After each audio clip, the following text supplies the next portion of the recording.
Good evening बच्चों, कैसे हैं आप सब। आज हम टेंजेंट के और बहुत सारे अच्छे अच्छे क्वेश्चंस लेके आए हैं। और देखिए, मेरा वही आपको टारगेट है कि आपको सारी चीज़ें अच्छे से बननी चाहिए, इसलिए मैं नए नए क्वेश्चंस ला रही हूँ। सारे कॉम्पिटिशन से क्वेश्चन है जो अलग अलग कॉम्पिटिशन में आए हुए हैं। और देखिए, मैंने पहले भी बताया, ये मिनी यूपीएससी है, पेपर का लेवल हाई होता है, इसलिए आपको अपना लेवल बढ़ाना है, नंबर ऑफ क्वेश्चन ज़्यादा करने हैं, और जिससे आपकी ग्रिपिंग बने और आप ज़्यादा एक्यूरेसी ले सकें, क्योंकि जितने ज़्यादा आप क्वेश्चंस करेंगे उतनी ज़्यादा एक्यूरेसी आएगी। आज हम कुछ क्वेश्चंस कर रहे हैं। जितने ज़्यादा आप देखिए क्वेश्चंस करेंगे उतनी ज़्यादा आपको एक्यूरेसी आएगी। मैथ्स एक ऐसा सब्जेक्ट है, या केवल पढ़ने से काम नहीं चलता है कि हमने पढ़ लिया, लेक्चर पढ़ लिया, 2 बार पढ़ लिया और हो गया। मैं आपको फिर सजेस्ट करूंगी कि आप बार बार इन क्वेश्चंस को करें। जितने भी अभी तक मैंने लेक्चर डाले हैं उन सबको आप रिपीट करें। जब आप एक बार आपने कर लिया सपोज, फिर आप दूसरी बार उनको करेंगे तो आपको आसान लगेगा, और आप कोई भी पेपर उठाएंगे उसमें आपको टेंजेंट सर्कल के क्वेश्चंस बहुत इजी वे में आप कर पाएंगे, फटाफट आंसर निकाल पाएंगे। जो मैं स्पीड की बात कर रही हूँ, देखिए कभी भी स्पीड एकदम से नहीं बनती है। स्पीड बनाने के लिए आपको 3 या 4 बार प्रैक्टिस करनी पड़ेगी। जब चौथी बार आप प्रैक्टिस पर जाएंगे तो आपको लगेगा कि हाँ, हमारी स्पीड बन गई है। हम जो क्वेश्चन पहले 3 मिनट में, 5 मिनट में करते थे, आज वो हम 1 मिनट में कर रहे हैं, और उसके बाद हम फिर सेकेंडों में कर लेंगे। तो ये केवल सेकेंडों में जो बच्चे करते हैं वो 3-3, 4-4 बार प्रैक्टिस कर लेते हैं। आप टॉपर्स के इंटरव्यू देखिए, वो उन्होंने 3 बार, 4 बार, 5 बार प्रैक्टिस की, तब जाके वो स्पीड बना पाए और 200 में से 190 नंबर ला पाए। तो सिलेक्शन के लिए स्पीड बहुत मायने रखती है, और एक्यूरेसी। ऐसा नहीं हमने क्वेश्चन तो अटेम्प्ट कर दिया और एक्यूरेसी नहीं, हमारा गलत हो गया, आता था फिर भी गलत हो गया। तो देखिए, इतनी जल्दबाजी भी ठीक नहीं रहती है, इसलिए स्पीड बनाना है तो प्रैक्टिस करें, एक्यूरेसी अपने आप बढ़ जाएगी।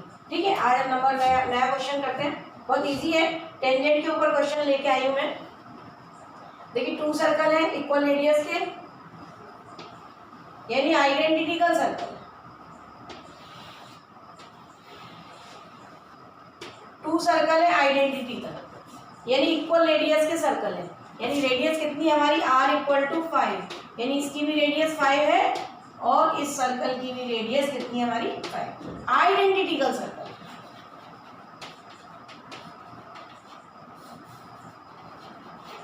आइडेंटिकल सर्कल है।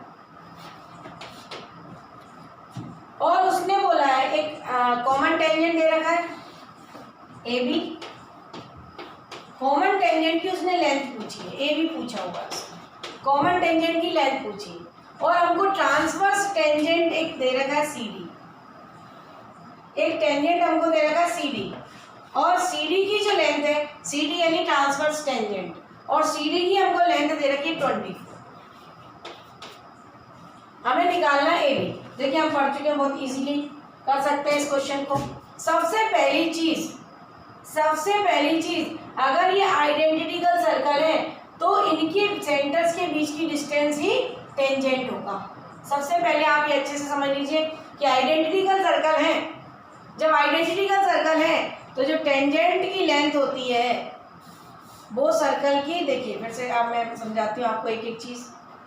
अगर ये टेंजेंट है और ये आइडेंटिकल है, यानी ये रेडियस भी r है, ये रेडियस भी r है, radius is perpendicular at the point of contact. First theorem, first day से हम कर रहे हैं। Radius is perpendicular at the point of contact. जो त्रिज्या होती है वो स्पर्श रेखा पर लंबवत होती है। तो ये देखिए, अब अगर मैं इसको ज्वाइन कर दूं, ये सेंटर है, ये O1 है और ये O2 है, तो यहाँ से यहाँ तक आप देखिए ये रेक्टेंगल फॉर्म दिख रहा है आपको। 2 एंगल 90 है तो ऑब्वियस है बाकी बचे हुए एंगल भी 90 होंगे। और जब ये ईच एंगल इज 90 तो इसका मतलब क्या हुआ कि ये क्या है, रेक्टेंगल बन रहा है। और रेक्टेंगल में opposite sides parallel and equal, opposite sides parallel and equal. Rectangle की प्रॉपर्टी होती है opposite sides are equal and parallel,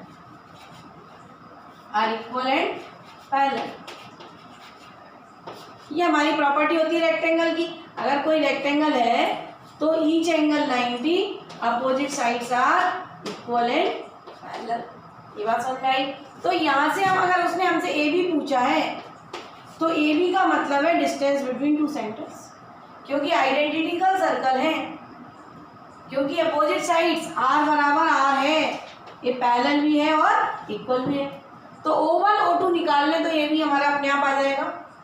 अगर हम O1 O2 निकाल लें, डिस्टेंस बिटवीन टू सेंटर, दोनों वृत्त के केंद्रों के बीच की दूरी अगर हम निकाल लें तो क्या आ जाएगा हमारा कॉमन टेंजेंट, उभयनिष्ठ स्पर्श रेखा। क्या आ जाएगी हमारी उभयनिष्ठ स्पर्श रेखा, कॉमन टेंजेंट। अब देखिए यहाँ से ये हमने किया हुआ है क्वेश्चन इस टाइप का कि अगर ये CD है, देखिए ये मैंने आपको बताया हुआ था कैसे निकालते हैं। ये CD है, इसको यहाँ से यहाँ ले जाएंगे, ये radius is perpendicular at the point of contact, radius is perpendicular at the point of contact. तो यहाँ से अगर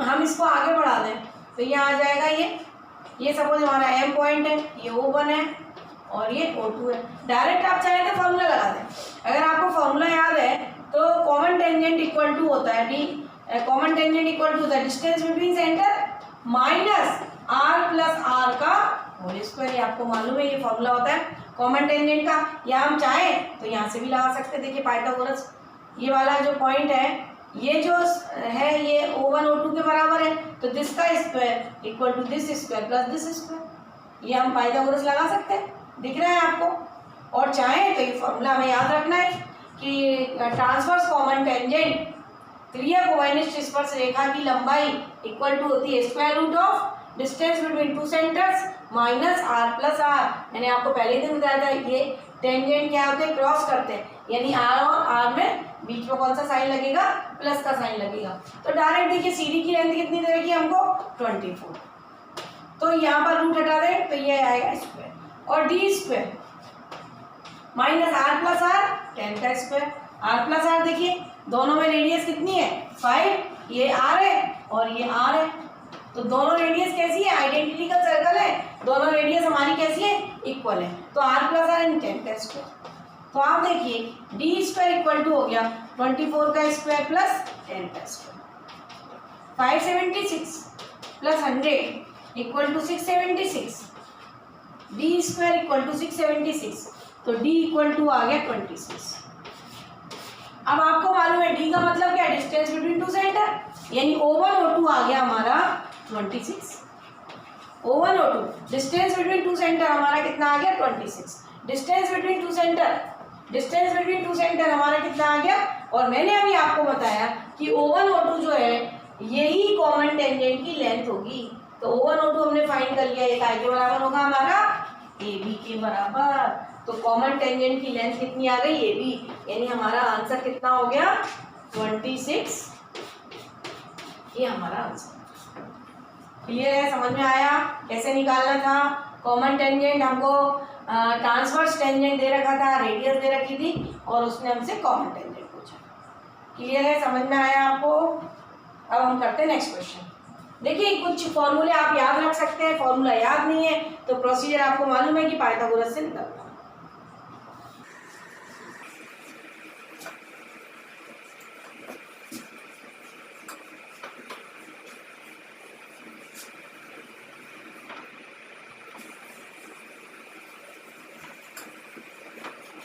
नेक्स्ट क्वेश्चन भी टेंजेंट के ऊपर ही है, सभी रिवीजन क्वेश्चंस हैं, जिससे आपको कहीं कोई कंफ्यूजन है तो आप वो दूर कर लें।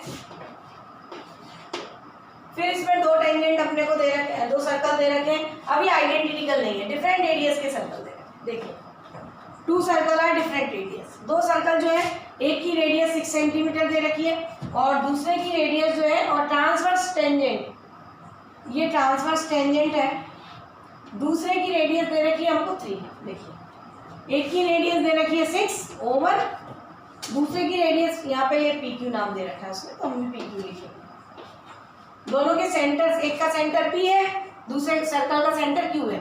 फर्स्ट सर्कल की रेडियस 6 है, सेकेंड सर्कल की रेडियस 3 है। देखिए पहले आइडेंटिकल सर्कल का क्वेश्चन करा था हमने फर्स्ट, ये डिफरेंट सर्कल है, ये दोनों अलग अलग सर्कल है, एक की रेडियस 6 है, एक की रेडियस 3 है, और ये कॉमन टेंजेंट हमको दे रखा है AC। और उसने बोला जब ये सेंटर को ज्वाइन करते हैं तो ये जो पॉइंट है हमारा B है, इंटरसेक्शन जो पॉइंट है वो क्या है हमारा B है।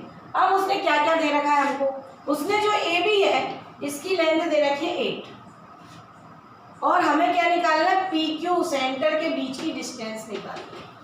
हमें सेंटर के बीच की डिस्टेंस निकालनी है। देखिए भाई कैसे करें, एक ही चीज दे रखी है हमको, एक तो ये रेडियस दे रखी है दोनों सर्कल की, और ये AB दे रखा है। क्वेश्चन अच्छे समझ में आया कि हमें एक बड़ा सर्कल दे रखा है, एक छोटा सर्कल दे रखा है, ट्रांसवर्स टेंजेंट दे रखा है, और हमें डिस्टेंस बिटवीन टू सेंटर यानी PQ पूछा हुआ है। अब हम कैसे निकाल सकते हैं, देखिए PQ निकालना है यानी मेरे को क्या चाहिए, PB चाहिए और BQ चाहिए। PQ का मतलब क्या है, अगर हम PB और BQ को ऐड कर दें तो PQ आएगा, अगर हम PB प्लस BQ कर दें तो PQ आएगा, यानी मुझे PB निकालना है और मुझे BQ निकालना है। कैसे निकालेंगे, अब आप यहाँ पर देखिए AB इक्वल टू 8 है और ये 6 है, और radius is perpendicular at the point of contact, radius is perpendicular at the point of contact, Pythagoras लग जाएगी। तो in triangle APB angle A equal to 90 degree, तो क्या आ जाएगा, PB इक्वल टू आ जाएगा 6 का स्क्वायर प्लस 8 का स्क्वायर का स्क्वायर रूट, यानी PB इक्वल टू आ गया 6 6 जा 36, 8 8 जा 64, और ये हो गया 100 का स्क्वायर रूट आ गया 8 है। यानी PB की जो डिस्टेंस है, देखिए पाइथागोरस लगाई हमने यहाँ पर, ये हमारा 8 था, ये हमारा 6 था, ये राइट एंगल ट्रायंगल है, तो ये हमारा कितना आ गया 10, यानी PB कितना आ गया हमारा 10। ठीक है, अब हमें चाहिए ये वाला, तो ये वाला लेंथ चाहिए, तो इसके लिए पहले तो मुझे BC चाहिए। अगर मैं इस ट्रायंगल की बात करूं, radius is perpendicular at the point of contact, radius is perpendicular at the point of contact. अगर मुझे इसमें पाइथागोरस लगानी है, अगर मुझे इसमें पाइथागोरस लगानी है तो देखिए यहाँ पर ये 3 दिया हुआ है, तो कोई ना कोई लेंथ तो चाहिए मुझे, कुछ भी नहीं मालूम है, या तो सिमिलरिटी लगा दें। अब देखिए यहाँ पर सिमिलरिटी भी लगा सकते हैं, हम निकाल सकते हैं। अगर देखिए ये 3 है, ये 6 है, ये 3 है, ये 6 है, और ये हमारा 10 था, देखो यहाँ से यहाँ तक 10 है, इन दोनों का रेशियो क्या है 1:2, 3/6 का मतलब कितना है 1:2, तो इसका मतलब ये 1 होगा तो ये 2 होगा, ये 1 होगा ये 2 होगा। अगर ये 8 है तो ये कितना हो जाएगा 4, BC इक्वल टू कितना हो जाएगा 4। हम देखिए सिमिलरिटी से भी बोल सकते हैं, ये वर्टिकली अपोजिट एंगल, वही सिमिलरिटी से ही लिख रहे हैं हम, ये वर्टिकली अपोजिट एंगल, ये 90 ये 90, तो ये ट्रायंगल दोनों कैसे हो गए सिमिलर, ये 90 ये 90, ये वर्टिकली अपोजिट, तो ये वाला ट्रायंगल और ये वाला ट्रायंगल कैसे हो गए सिमिलर। जब ट्रायंगल सिमिलर होते हैं तो corresponding sides are in proportion, तो करस्पॉन्डिंग साइड जो होती है प्रोपोर्शन में होती है। देखिए मैं लिख देती हूँ आपके लिए, APB is similar, triangle APB is similar to triangle BQC। तो इसमें आप देखिए कि अगर हम लिखें QC तो हमको लिखना पड़ेगा AP, और अगर हम लिखें BC, अगर हम लिखें BC तो हमें लिखना पड़ेगा AB। तो यहाँ पर देखिए QC लिखा है पहले हमने, हाँ तो QC लिखा है, तो इसमें हमने AP लिखा है, उसमें हमने BC लिखा है, तो इसमें हमने AB लिखा है। तो ये देखिए हमारा कितना है 3/6, तो BC upon AB, AB equal to कितना 8, 3 2 जा 6, 2 2 जा 2 4 जा 8, तो BC इक्वल टू कितना आ गया 4। हम चाहें तो ये डायरेक्ट, देखिए जब आप क्वेश्चन करेंगे आपको प्रैक्टिस जाएगी तो ये सब आप डायरेक्ट यूज कर सकते हैं। यहाँ मैं आपको एक एक चीज़ एक्सप्लेन करती हूँ जिससे आप समझ सकें कैसे आया। बाकी जब हम प्रैक्टिस कर लेते हैं तो देखिए वहाँ हम जब एग्जाम में आंसर निकालेंगे तो इतना टाइम नहीं लगाएंगे, हम ये BC डायरेक्ट लिख लेंगे कि अगर ये 3 है तो ये 6 है, यानी 1:2 का रेशियो, तो इसका मतलब अगर ये 8 है तो ये कितना हो जाएगा 4। जब ये 4 हो गया, अब ये वाला हमारा ट्रायंगल बन गया,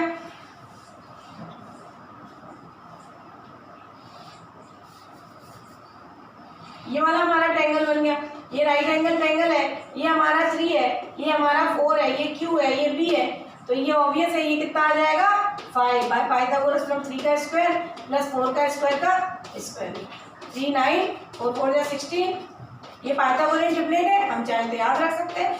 तो ये पाइथागोरियन ट्रिपलेट से कितना आ गया 5, और हमें याद ही रखना है 3 4 5 से पाइथागोरियन ट्रिपलेट।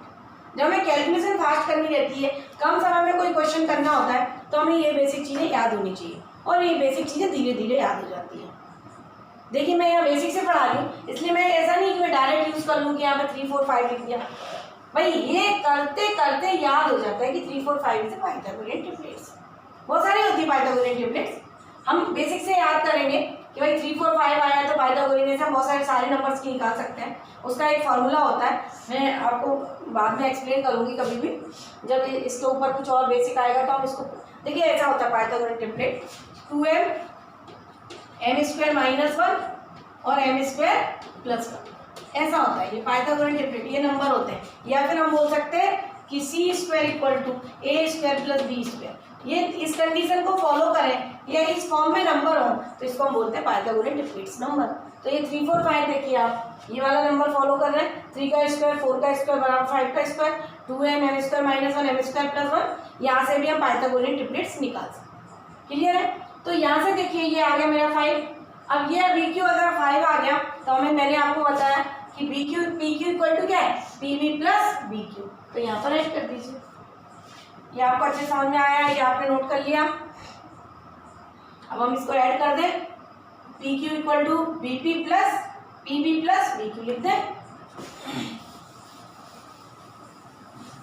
तो ये देखिए हमारा PQ = हो गया PV + BQ।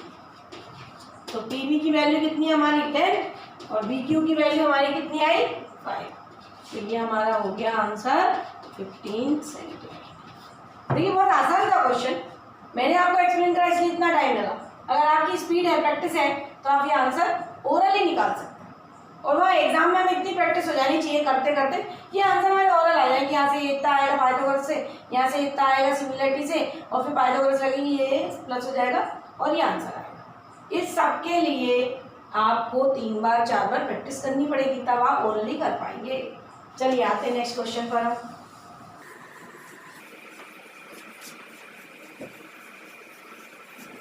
Question number 3।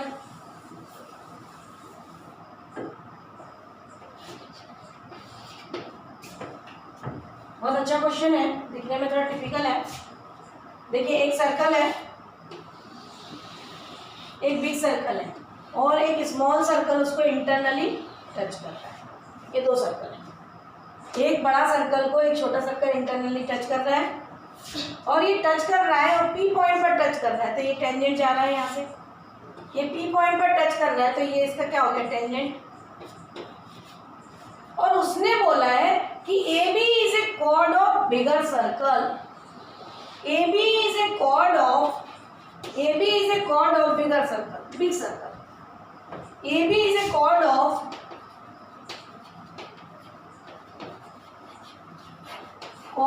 Big circle. Big circle की AB क्या है, कॉर्ड है, जो C और D पर छोटे सर्कल को कट करती है, जो कट करती है। AB बिग कॉर्ड है जो स्मॉल सर्कल को C और D पर कट करती है। और ये हमने A से मिला दिया इसको, P को C से मिलाया हुआ है, D से मिलाया हुआ है और B से मिलाया है। ये 4 लाइनें उसने हमको खींच के दी और उसने हमसे 4 आंसर पूछे हैं कि इसमें से कौन से एंगल किसके बराबर होगा। तो इसमें जो है 4 ऑप्शन दे रखे हैं इस टाइप से कि एंगल APC बराबर एंगल DPB। उसने बोला एंगल CPD बराबर एंगल CPB। इस टाइप से उसने 4 ऑप्शंस दे रखे हैं और हमें बताना है कि कौन सा एंगल किस एंगल के बराबर है। तो यहाँ से हम देखते हैं कि कौन सा एंगल, हमें तो आंसर निकालना है। जब आंसर निकाल पाएंगे तो वहाँ पर जो 4 ऑप्शन है उसको हम चेक कर पाएंगे।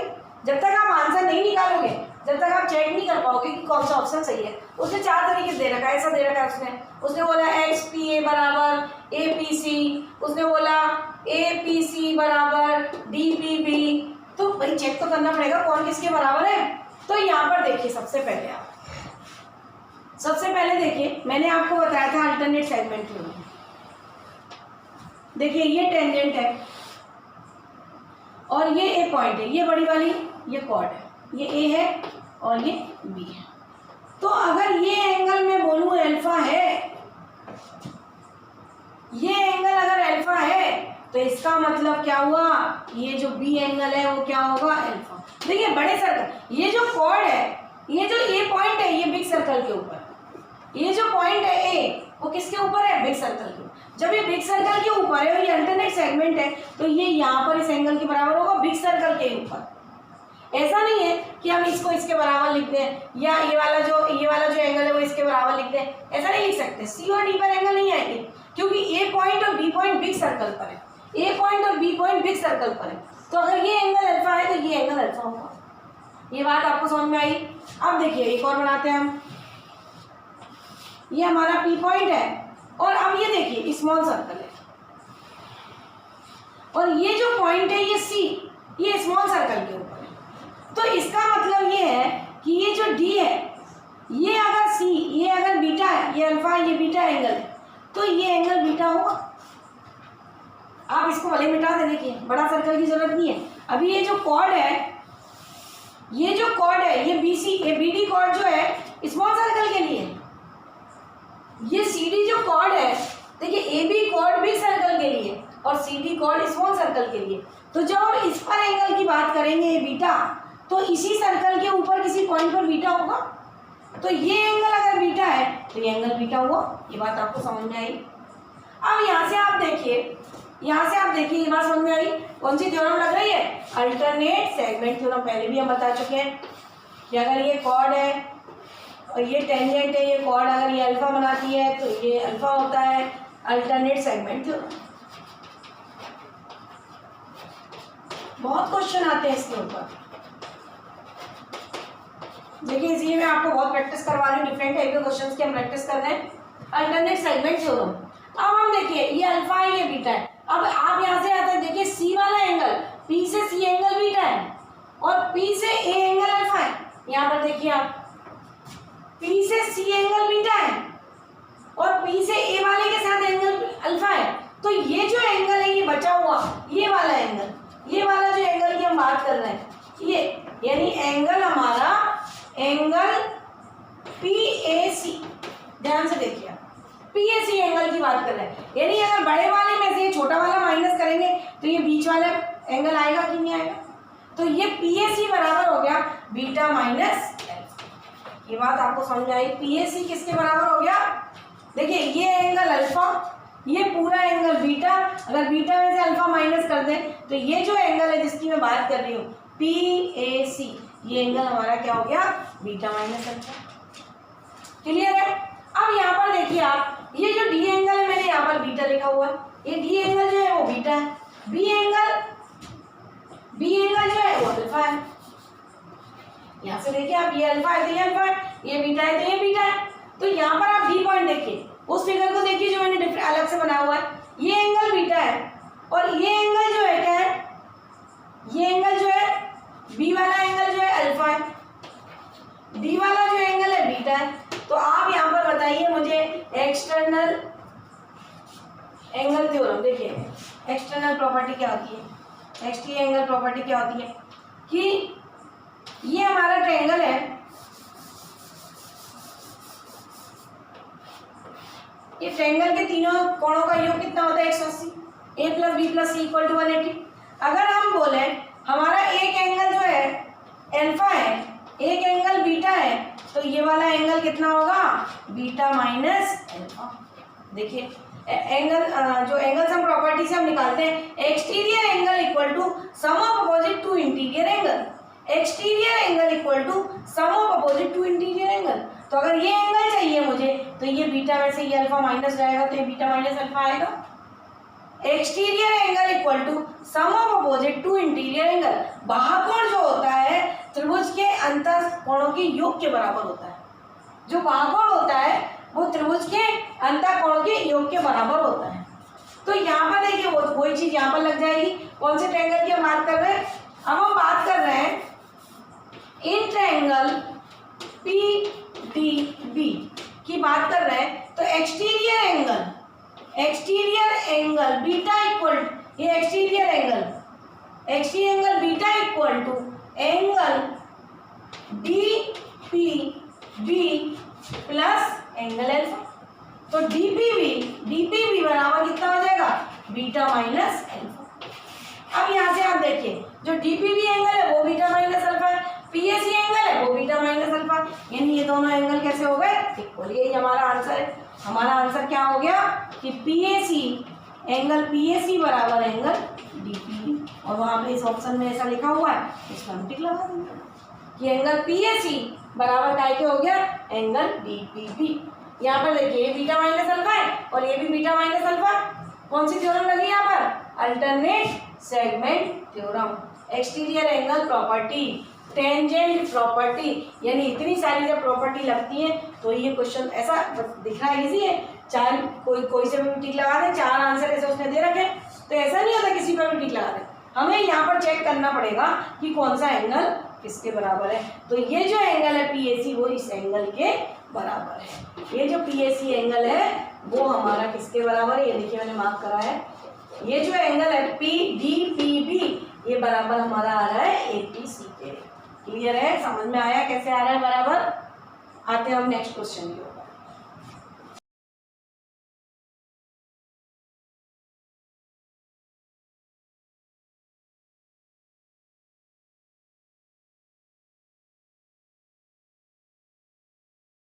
फोर्थ नंबर क्वेश्चन देखिए, बहुत अच्छा क्वेश्चन है। एक PQR एक राइट एंगल ट्रायंगल, ये PQR किस पर है, right angle eight Q।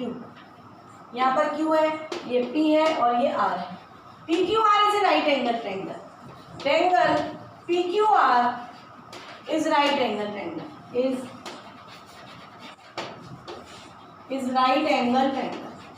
PQR is right angle triangle at Q। Angle Q equal to दे रखा है उसने, angle Q equal to 90 degree. उसने हमें दे रखा है angle Q equal to 90 degree, और हमें साथ साथ दे रखा है एक सेमी सर्कल, और हमें साथ साथ दे रखा है एक सेमी सर्कल, और हमें साथ साथ दे रखा है एक सेमी सर्कल, और यहाँ पर उसने बोला ऐसे ही पॉइंट, और हमको वो दे रहा है PQ इक्वल टू 35। उसने बोला है PQ इक्वल टू कितना है 35, और उसने हमको बोला QS, यहाँ से यहाँ तक इसको ज्वाइन करते हैं तो ये QS की डिस्टेंस उसने कितनी दे रखी है 28।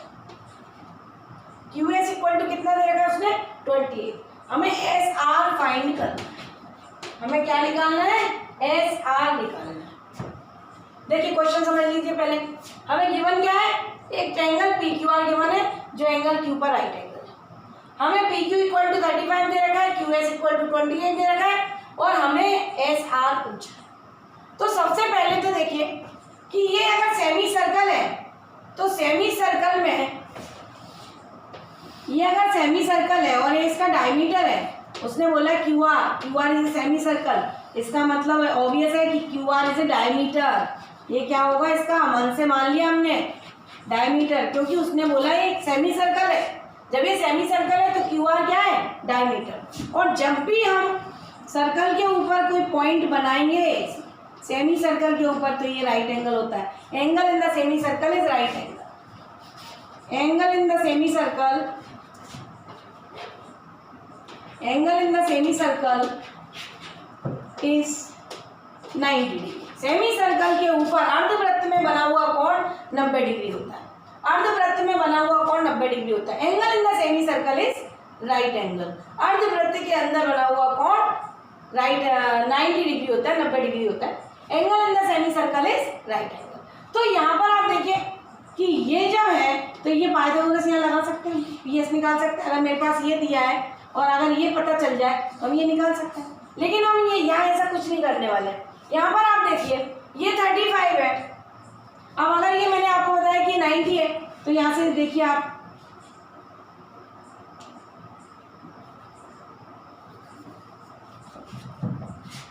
ये राइट ट्रायंगल है, ये सेमी सर्कल है,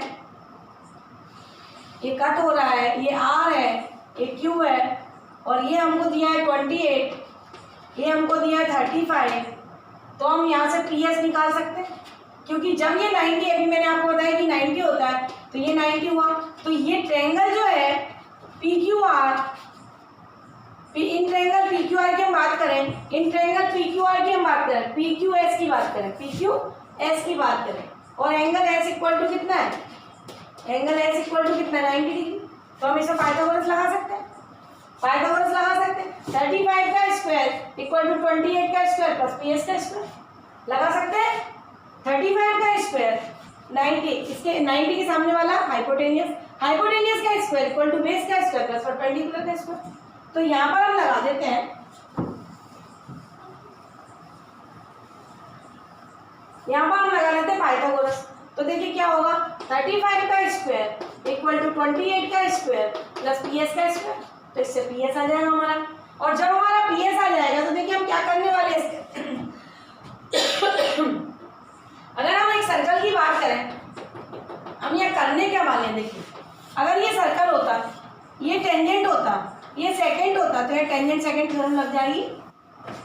ये टेंजेंट है, ये सपोज पी है, ये क्यू है, तो पी क्यू का square equal to P S into P are.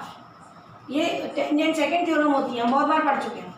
मैं इसके ऊपर एक पूरा लेक्चर लिया है जिसमें मैंने बहुत सारे question only for tangent and secant, tangent secant theorem, tangent secant theorem.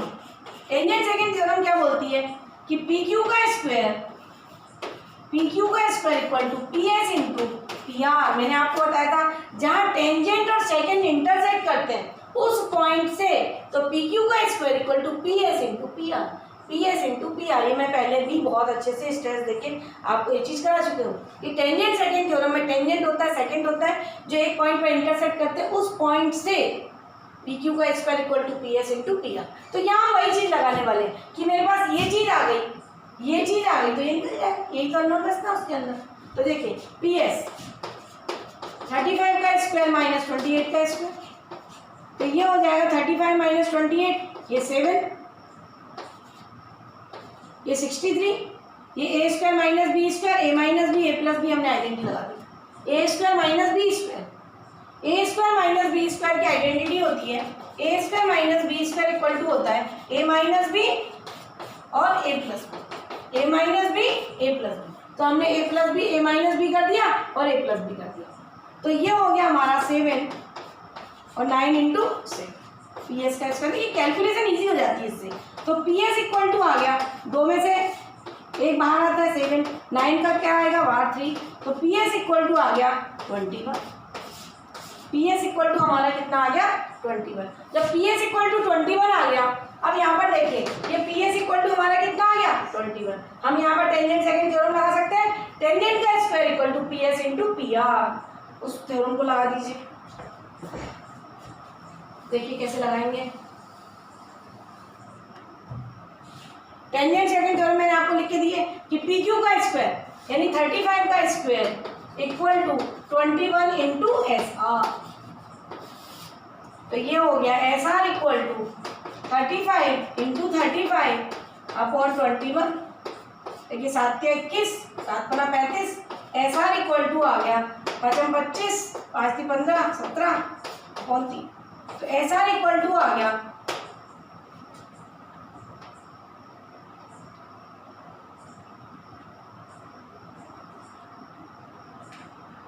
ये आ गया 3 से काट दो इसको, ये आ रहा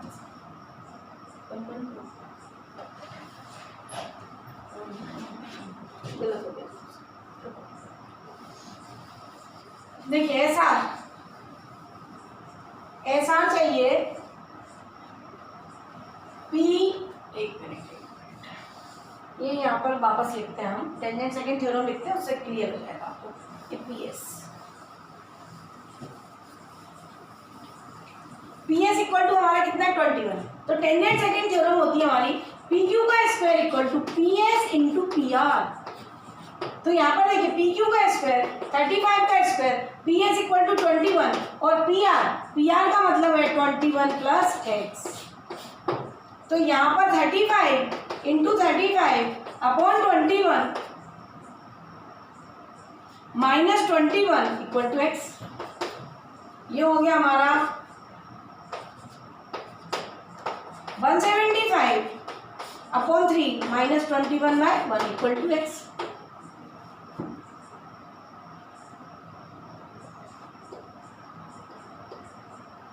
अब यहाँ पर एलसीएम लेके इसको हम सॉल्व कर लेंगे, इसका आंसर निकालेंगे।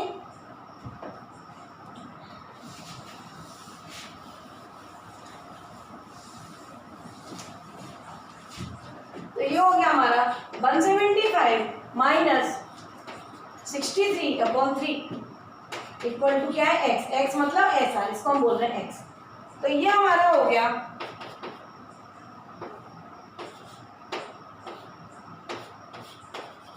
ये हमारा हो गया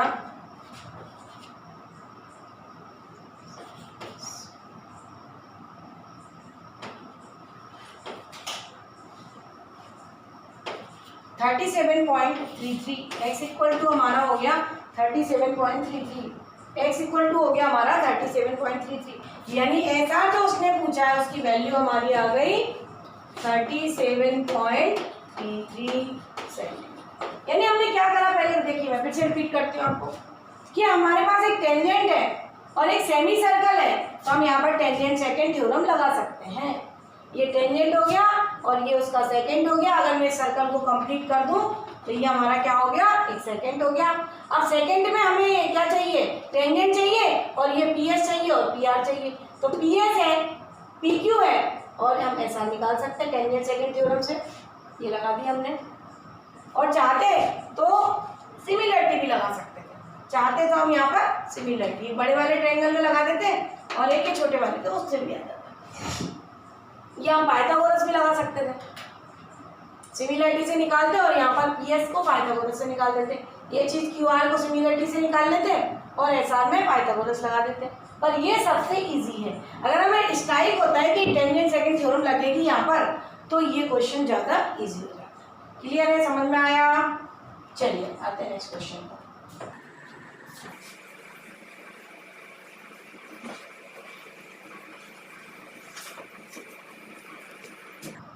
चलिए अब नेक्स्ट क्वेश्चन पर आते हैं। नेक्स्ट क्वेश्चन हमारा 5 है, बहुत अच्छा क्वेश्चन है। देखिए यहाँ पर एक स्क्वायर दे रखा है। क्या दे रखा है, एक हमको स्क्वायर दे रखा है। ये हमारा क्या है, एक स्क्वायर दे रखा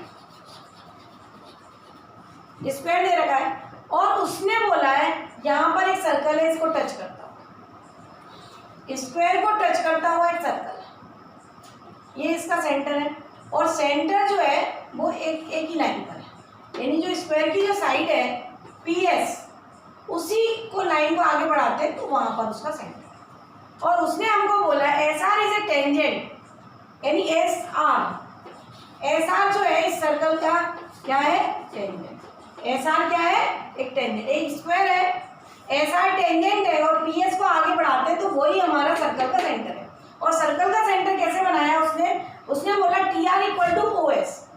अब यहाँ पर हमारा दे रखा है टी, अगर हम इसको ज्वाइन करें तो ये हमारा टी दे रखा है। उसने बोला है टी आर इक्वल टू हमारा है ओ एस, ये यानी अगर ये एक्स है तो ये भी एक्स।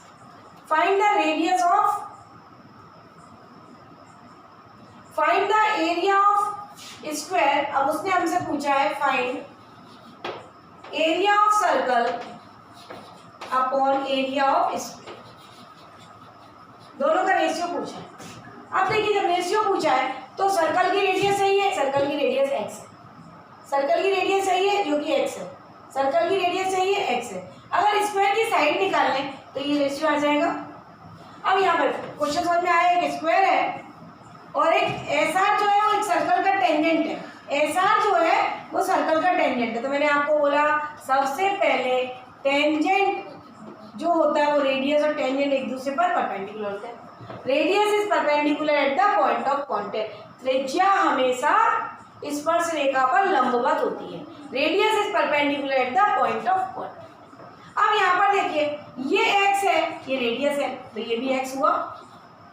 तो इसका मतलब ये हो गया, ये x है और ये कितना हो गया 2x। यहाँ हम पाइथागोरस लगा सकते हैं। तो इन ट्रायंगल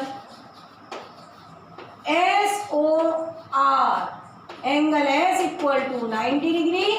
तो ये हो गया हमारा TR का स्क्वायर, नहीं OR का स्क्वायर,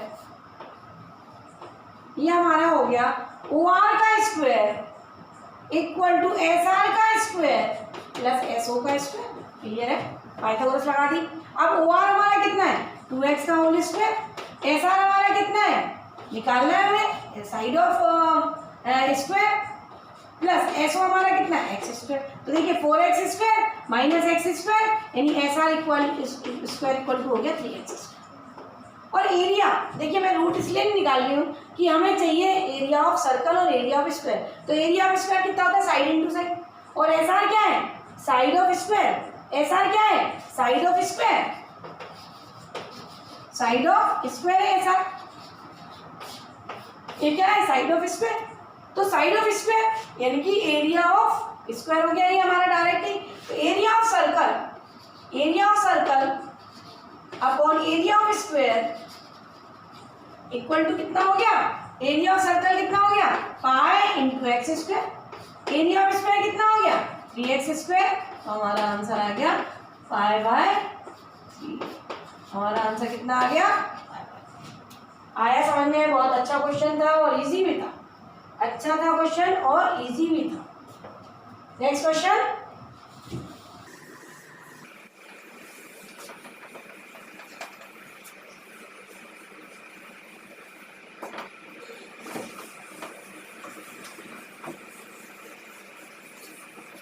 क्वेश्चन नंबर 6, बहुत अच्छा क्वेश्चन हम कर रहे हैं।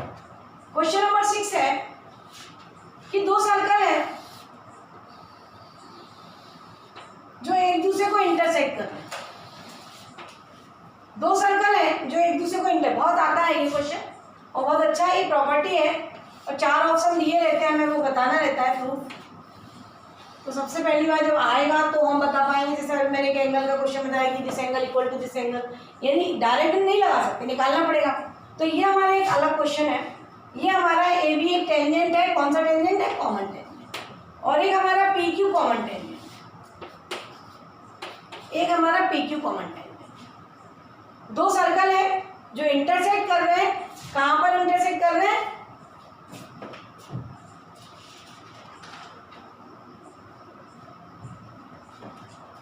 ये हमें इंटरसेक्ट कर रहे हैं एम और एन पर।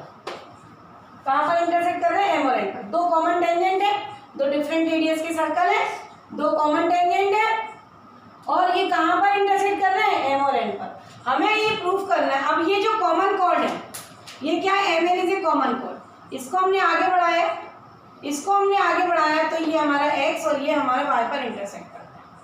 ये पी क्यू को वाई पर करता है और ए बी को एक्स पर करता है। हमें इसका प्रूफ बताना है,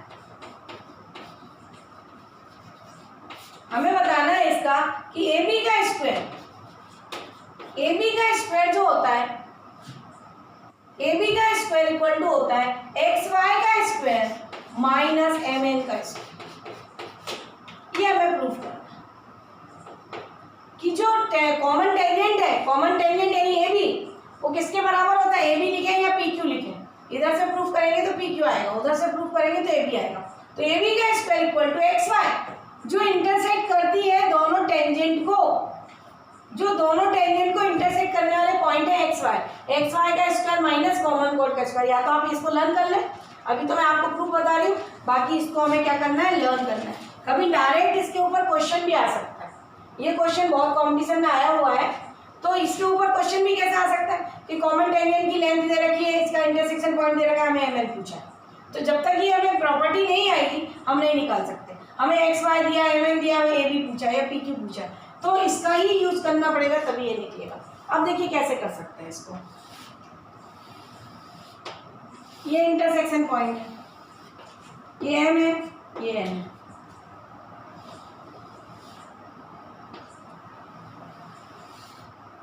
ये ए है, ये बी है। अब देखिए यहाँ पर ये कॉमन कॉर्ड है, तो ये वाला जो टेंजेंट है, अब यहाँ पर ये चीज आप ध्यान रखना कि ये स्पर्श रेखा ये टच करता है तब ये बराबर होता है। जब ये टच करता है तो ये बराबर इसके होता है। यहाँ ऐसा कुछ नहीं है कि ए एम बराबर हमने ए एक्स बराबर ए, सपोज यहाँ पर ये ओ है, सपोज यहाँ पर ये ओ है,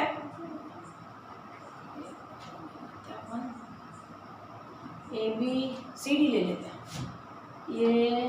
ये पॉइंट है C, ये पॉइंट है D और ये मैं ले लिया O, ठीक है, ले सकते हैं O है, ठीक है। ये इसका सेंटर C है, इसका सेंटर D है और ये जो है MN जो है, MN का मिड पॉइंट क्या है O।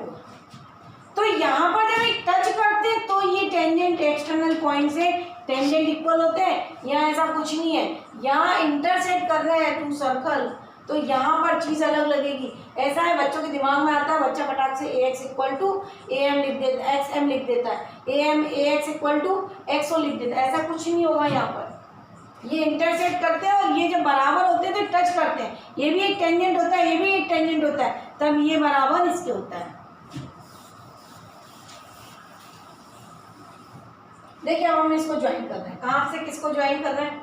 Radius is perpendicular at the point of contact, radius is perpendicular at the point of contact. ये भी एक रेडियस है। देखिए सर्कल पर जहाँ भी हम लगाएंगे तो ये सब रेडियस ही होंगी। अगर ये रेडियस ए है तो ये भी रेडियस ए है, यानी CM बराबर भी ए है, AC बराबर भी ए है। अब ये अगर कॉर्ड है तो सेंटर से,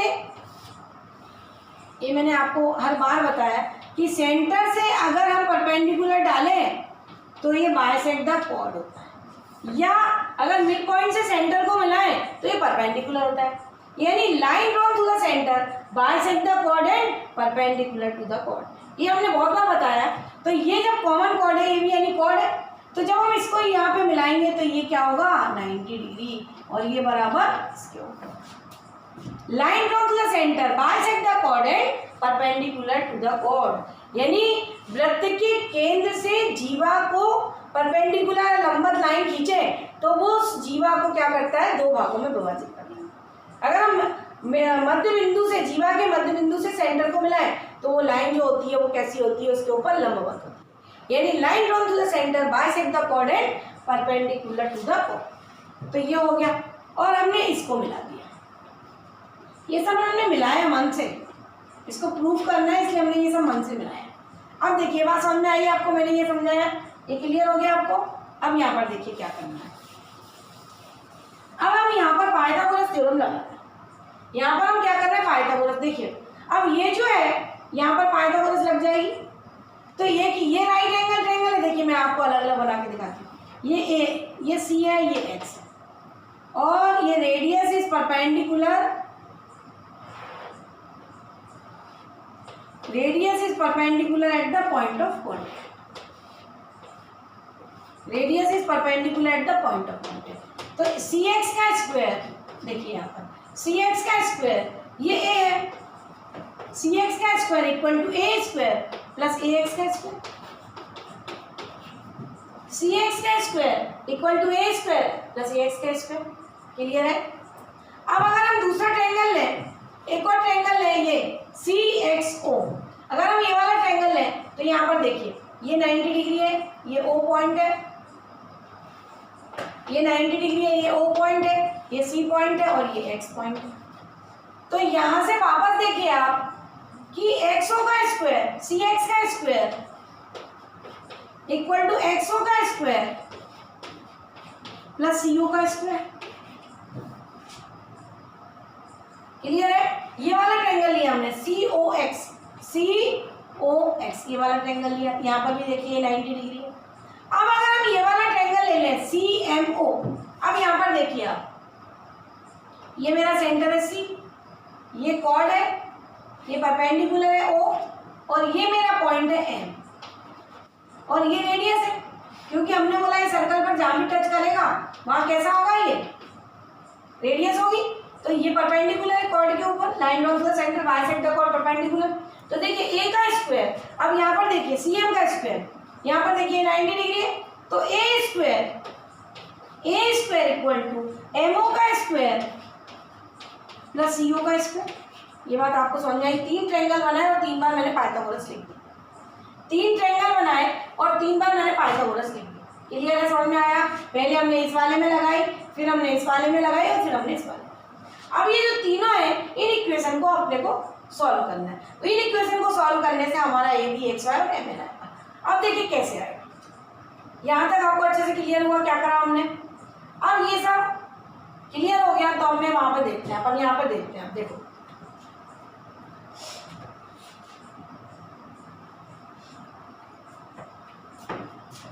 अब यहाँ पर ये सी एक्स स्क्वायर देखिए, दोनों इक्वेशन एक ही चीज की इक्वेशन, यहाँ पर भी सी एक्स स्क्वायर है, इस वाले ट्रायंगल में भी सी एक्स स्क्वायर, यहाँ पर भी सी है, तो ये दोनों बराबर होंगी, ये दोनों बराबर होंगी, तो हम लिख सकते हैं A square plus A X square equal to X square plus U square. लिख सकते हैं कि नहीं लिख सकते? तो यहाँ पर देखिए हम इस चीज को लिख रहे हैं, ए स्क्वायर, ये इक्वेशन नंबर 1, ये इक्वेशन नंबर 2 और ये इक्वेशन नंबर 3। अब यहाँ पर देखिए 1 और 2 बराबर है, तो हम ऐसा लिख सकते हैं A square plus A X square is equal to X Y square plus C square. ये बात आपको समझ में आई? ये हमने दोनों को बराबर कर दिया, ये बात आपको क्लियर है? अब यहाँ पर देखिए सी स्क्वायर जो है, सी स्क्वायर की जगह हम ए स्क्वायर माइनस एम स्क्वायर लिख सकते हैं। यहाँ पर देखिए थर्ड इक्वेशन में सी स्क्वायर है हमारे पास, सेकेंड इक्वेशन में भी सी स्क्वायर था, तो यहाँ से थर्ड इक्वेशन से सी स्क्वायर उठा के सेकेंड में रख सकते हैं, तो यहाँ पे रख दीजिए सी स्क्वायर इक्वल टू क्या हो गया, A square minus M square. अब यहाँ पर रख दीजिए आप A square plus A X square equal to X Y square plus C O की जगह हम लिख रहे हैं A square minus M square. अब ए स्क्वायर से ए स्क्वायर कट गया, हमारे पास बच गया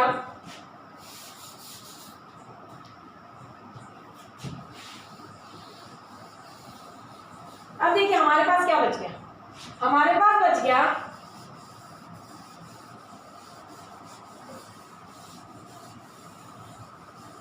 पास बच गया A X square equal to X Y square minus M square, ये हमारे पास बच गया। इन तीनों इक्वेशन को सॉल्व करने से ये आ गया। अब इन सबका काम खत्म हो गया। ये आपको अच्छे समझ में आया था कि क्या करा हमने, तीन ट्रायंगल में हमने पाइथागोरस लगाई, दो ट्रायंगल में सी एक्स बराबर था, तो दोनों ट्रायंगल में जब हमने सी एक्स लगाया तो ये दोनों इक्वेशन को इक्वेट कर दिया, और थर्ड वाली इक्वेशन में सी ओ स्क्वायर था उसकी वैल्यू हमने उठा के रखी, तो ये हमारे पास इक्वेशन है। ये क्लियर है? यहाँ तक आपको समझ में आया कि A X square equal to X square minus M square. अब यहाँ से हम यहाँ पर पहुंचेंगे, तो इसलिए ये जो है अगर दो सर्कल इंटरसेक्ट करते हैं और ये ए बी कॉमन टेंजेंट होता है तो हम याद रख लें, क्योंकि इसका प्रूफ थोड़ा बड़ा है, लेकिन जब तक प्रूफ नहीं करेंगे तो हमें ये चीज़ समझ में नहीं आएगी कि याद कैसे करें। ये बात समझ में आ रही है कि प्रूफ करने के बाद हमें चीज़ें याद हो जाती हैं। तो ये कैसे आया अब हम बताते हैं इसको। तो ये जो होता है ए एक्स की जो वैल्यू होती है वो क्या होती है, ए बी बाय 2 का होल स्क्वायर होता है। एक्स ओ की जो वैल्यू होती है एक्स ओ कहाँ लिखा था, एक्स ओ ये हमने ओ लिखा था। ये जो एक्स ओ है ये एक्स वाई बाय 2 होता है, दिख रहा है भाई यहाँ से, ये मिड पॉइंट है इसका मिड पॉइंट है, तो ये भी इधर आगे जा रहा है, ये भी आगे जा रहा है, तो ये काय के बराबर हो गया, एक्स वाई बाय 2 का होल स्क्वायर। और एमओ काय का स्क्वायर है, एमओ काय का है, एम एन बाय 2 का होल स्क्वायर।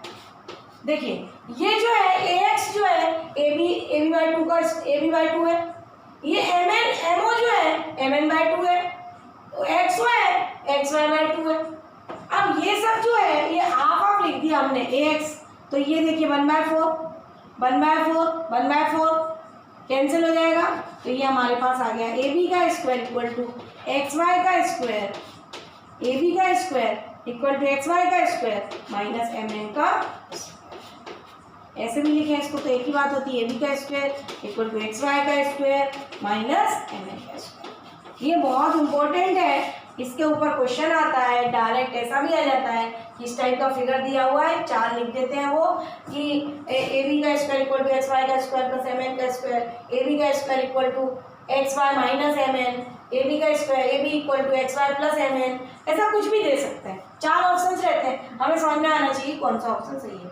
बहुत बहुत इंपॉर्टेंट है ये प्रॉपर्टी, और ये हमें अच्छे से आनी चाहिए। तो मैं ये कहूँगी कि ये प्रूफ थोड़ा लंबा जाता है इसका, तो बेटर होगा कि आप याद रखें कि ए बी का square equal to X Y का स्क्वायर माइनस एम एन का।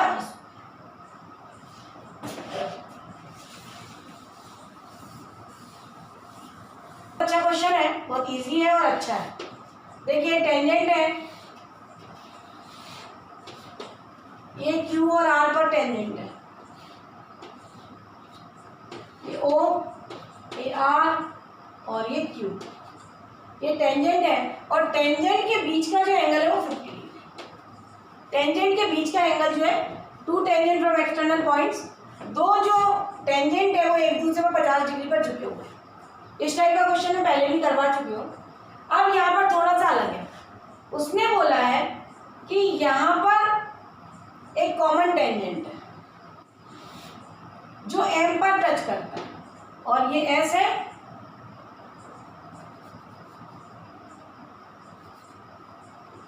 एक कॉमन टेंजेंट है जो M पर टच करता है और ये S है और ये T है और ये यहाँ पर P है। देखिए दो कॉमन टेंजेंट SP और QP है, एक और नया कॉमन टेंजेंट है ST जो M पर टच करता है और उसने यहाँ से यहाँ S को मिलाया हुआ और T को मिलाया और उसने हमसे बोला है फाइंड एंगल SOT, यानी हमसे वो ये एंगल पूछ रहा है, एंगल SOT हमसे वो पूछ रहा है। ठीक है, क्लियर है, हमसे ये वाला एंगल पूछ रहा है।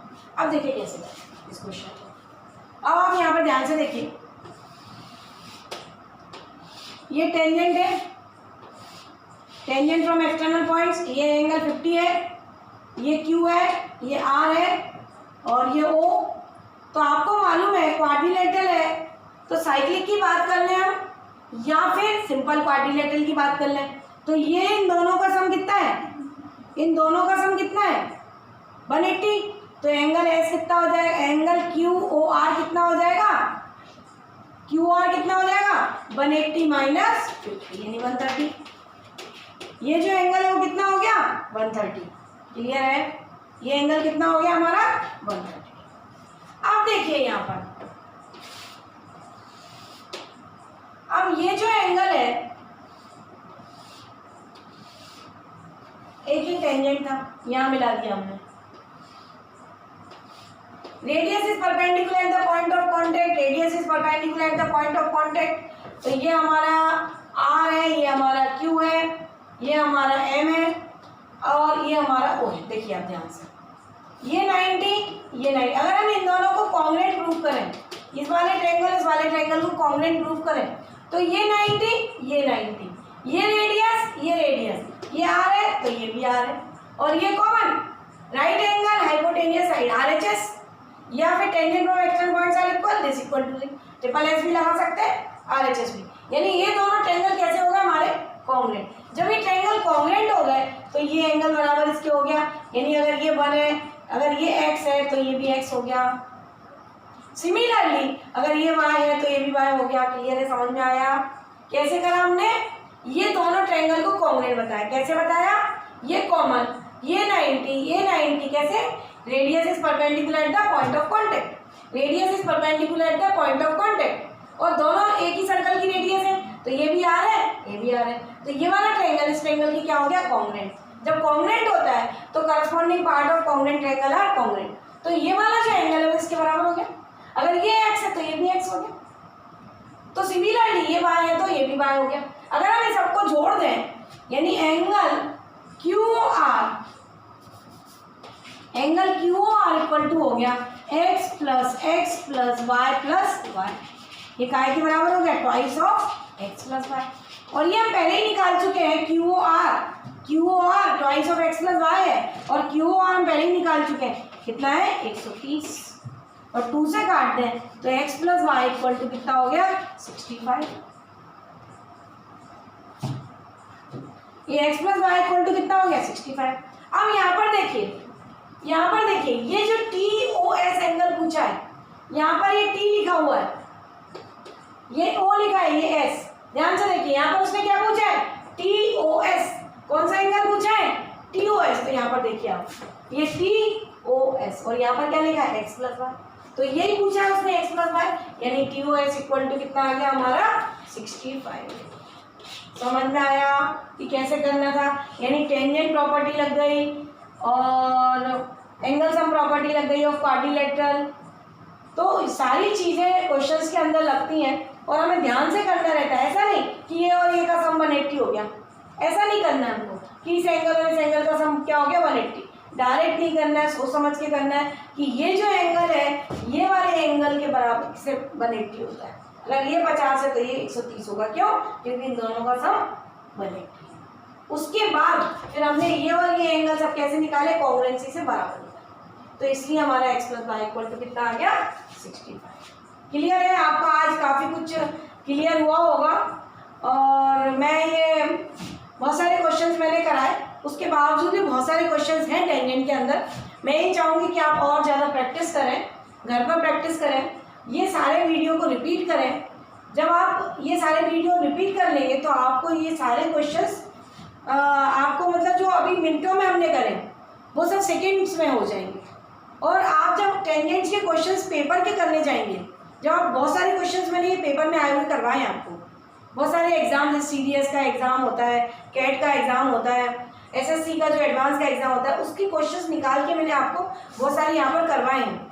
तो जब आप वो क्वेश्चंस करने जाएंगे तो आपके कंसेप्ट क्लियर होंगे और आप वहाँ जल्दी कर पाएंगे और उससे आपका कॉन्फिडेंस लेवल बूस्टअप होगा और आपको बहुत अच्छा लगेगा।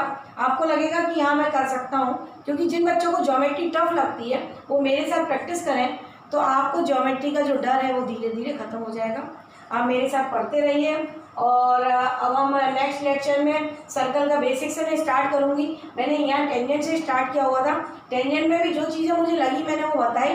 अब हम सर्कल्स में स्टार्ट करेंगे, chord of the circle, arc of the circle, फिर साइक्लिक क्वाड्रिलेटरल क्या होता है, उसकी properties, angle in the semi circle, right angle, angle at the centre is double, ये जो प्रॉपर्टीज़ हैं उनके ऊपर भी क्वेश्चंस आते हैं। और यहाँ पर भी बहुत जगह वो प्रॉपर्टीज़ लगी थी जो मैंने आपको बताई। अब हम बेसिक से सर्कल जो स्टार्ट करेंगे उसमें वो बेसिक चीज़ें, कॉर्ड के क्वेश्चंस कैसे बनते हैं। अभी मैंने केवल टेंजेंट पर फोकस करा और यहाँ मैंने वही क्वेश्चंस कराए जिनमें टेंजेंट का यूज़ हो रहा था। टेंजेंट में हमने पढ़ा radius is perpendicular at the point of contact, tangent from external points are equal, alternate segment theorem, tangent secant theorem, और क्वाड्रिलेटरल कि क्वाड्रिलेटरल अगर सर्कमस्क्राइब्ड है तो उसके अपोजिट साइड्स का सम के बराबर होता है। ये सब हमने बहुत सारी चीज़ें इसके अंदर कवर की और मैं चाहती हूँ कि आपका ये सब बहुत ज़्यादा अच्छा हो गया होगा। और अगर आपको ये सब अच्छा पसंद आ रहा है तो आप कंटिन्यूस इसको देखते रहिए, लाइक करिए, शेयर करिए, सब्सक्राइब करिए और पढ़ते रहिए। Thank you. बेस्ट।